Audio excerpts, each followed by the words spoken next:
Doutora Manu, a calvície tem cura? Eu recebo essa pergunta pelo menos umas 5 vezes por semana.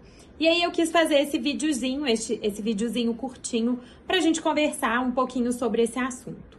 Então, gente, a calvície, né, popularmente conhecida como calvície, é a alopécia androgenética. Ela pode afetar tanto os homens quanto as mulheres.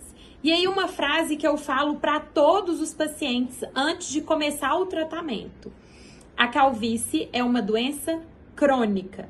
E o que significa isso? Quando a medicina pega uma doença e coloca na caixinha de doenças crônicas, significa que a cura para essa doença ainda não foi descoberta. Então, não, a calvície não tem cura, ela é considerada uma doença crônica.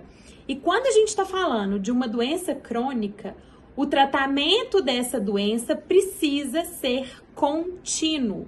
E aí a segunda pergunta que eu mais escuto. Então isso significa que eu tenho que tratar a calvície para o resto da vida? E aí a resposta para isso é sim. Enquanto você quiser ter essa doença sob controle, você vai precisar de tratamento. Então, eu sempre faço uma analogia, por exemplo, com a pressão alta. Então, pressão alta, né, que é a hipertensão arterial, ela é também considerada uma doença crônica. Enquanto o paciente está tratando, ele está controlando os níveis pressóricos, a doença está sob controle. Quando ele para de tratar, quando ele para de usar os medicamentos, a pressão vai lá nas alturas e aí essa doença foge do controle. A mesma coisa acontece com a calvície.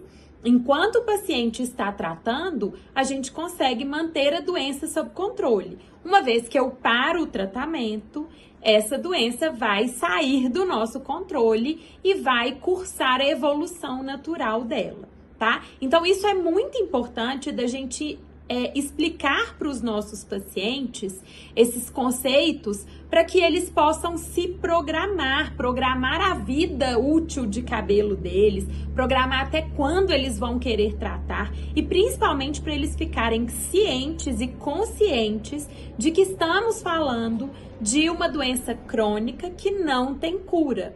Né? Quantos e quantos pacientes eu recebo no consultório que se consultaram com outros profissionais e que isso não ficou muito claro e que eles entenderam que ao fazer um tratamento, eles estariam curados dessa doença.